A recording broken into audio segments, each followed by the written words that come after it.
The experiment conducted at CERN has uncovered the impact gravity has on antimatter, leading to its downfall. This groundbreaking revelation sheds light on the elusive twin of matter. The CERN experiment that made headlines has the potential to shed light on why antimatter appears to have been at a disadvantage in the early universe. In a singular laboratory experiment, researchers have been able to observe the individual atoms of antihydrogen and their direction of descent. This observation has allowed for a conclusive answer to the popular question, if antimatter were to be released, would it fall upwards or downwards? The result was that antimatter falls in a downward direction.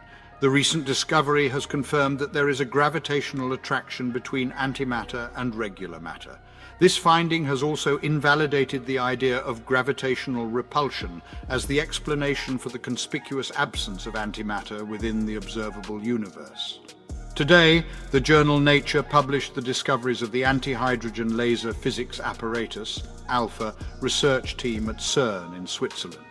This collaborative effort was bolstered by a coalition of private institutions in over a dozen countries, including the United States, which supported the endeavor through the joint U.S. National Science Foundation Department of Energy Partnership in Basic Plasma Science and Engineering program. Vyacheslav Slava Lukin, a program director in NSF's physics division, remarks, "The triumph of the ALPHA collaboration is proof of the significance of cross-continental and interdisciplinary teamwork." Lukin emphasizes that comprehending the characteristics of antimatter can facilitate fresh innovations that were previously inconceivable. One such innovation is the positron emission tomography, (PT) scan, which has saved countless lives by exploiting our knowledge of antimatter to detect malignant tumors within the body. The study of antimatter also allows us to gain insight into the origins of our universe. Antimatter is an actual and existent entity, despite the fact that it is often associated with Star Trek's imagined warp drives and photon torpedoes. However, it is still an enigmatic and precious substance that is difficult to obtain. Jonathan Wurtele, a member of the ALPHA collaboration and plasma physicist at the University of California, Berkeley, stated that Einstein's general theory of relativity posits that antimatter should exhibit the same behavior as matter. Although many indirect measurements have indicated that gravity interacts with antimatter as anticipated, there has not been a direct observation to confirm this until the recent discovery. This discovery dismisses the possibility of antihydrogen moving in an upward direction against gravity in a gravitational field. The universe is comprised mostly of regular matter, including our bodies and the Earth itself. This matter is composed primarily of protons, neutrons, and electrons, which are the building blocks of atoms like carbon, oxygen, iron, and the various elements listed in the periodic table. Regular matter has a counterpart known as antimatter, which possesses opposite characteristics. One such difference is that antiprotons are negatively charged, while protons are positively charged. Conversely, anti-electrons or positrons are positively charged, while electrons are negatively charged. One of the most difficult aspects for experimentalists is the fact that antimatter inevitably detonates upon contact with matter, as explained by Joel Fajans, a plasma physicist from the University of California, Berkeley, and member of the ALPHA collaboration team. When matter and antimatter are combined, their total mass is converted entirely into energy. This reaction is so immensely powerful that it is referred to as an annihilation by scientists. Fajans stated that annihilations are the most compact form of energy release that we currently have knowledge of in relation to a particular mass. The ALPHA experiment employs such a minuscule amount of antimatter that any energy produced from the annihilation of antimatter and matter can only be detected by instruments of high sensitivity. According to Fajans, we must exercise great caution in handling antimatter, otherwise we risk losing it.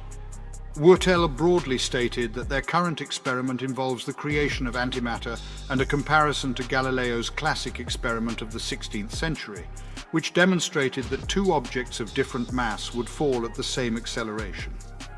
In this case, the experiment involves observing the behavior of the antimatter once released and determining if it falls or rises. Essentially, it is a modern iteration of the Leaning Tower of Pisa experiment. The alpha experiment necessitated the use of a vacuum chamber that was tall and cylindrical in shape, known as alpha G. Within this chamber, the antihydrogen was confined via a variable magnetic trap. The scientists involved with the experiment gradually decreased the intensity of the magnetic fields situated at the top and bottom of the trap. The purpose of this was to enable the antihydrogen atoms to break free and for the effects of gravity to become more pronounced, given that its influence is comparatively weak. The magnetic trap used by scientists to contain antihydrogen atoms allowed for a unique opportunity to study their behavior. As each atom was released from the trap, it came into contact with the chamber walls, either above or below, leading to its annihilation. The scientists were able to accurately detect and count these instances. To eliminate any chance of error, the scientists conducted the experiment over a dozen times, altering the magnetic field intensity at both ends of the trap. The researchers detected that approximately 80% of the antihydrogen atoms disintegrated below the trap when a weakened magnetic field was accurately aligned at both ends. This result is coherent with the behavior expected from a group of regular hydrogen atoms under the same conditions. The reason for the antihydrogen's descent is due to the effects of gravity. Although there are a few sources of antimatter, such as positrons, that come from the decay of potassium, even in bananas, it is not abundant in the universe according to scientists. Despite this, the laws of physics clearly state that antimatter should exist in nearly equal quantities as regular matter. This dilemma for scientists is referred to as the baryogenesis problem.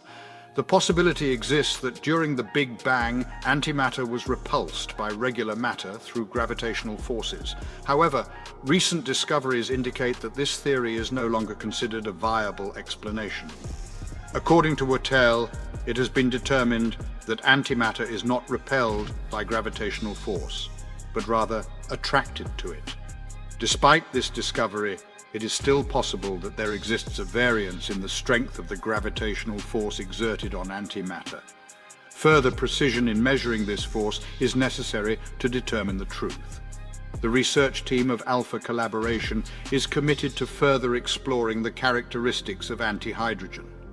In addition to enhancing the precision of their gravitational measurements, they are also conducting a spectroscopic analysis of the behavior of antihydrogen when it interacts with electromagnetic radiation.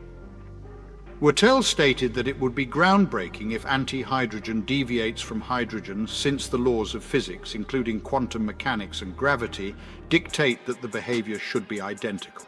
However, the outcome of the experiment remains unknown until it is conducted. To support our channel's growth and ensure broader awareness, kindly hit the like and subscribe buttons. This will help us reach more individuals and disseminate valuable information. Thank you in advance.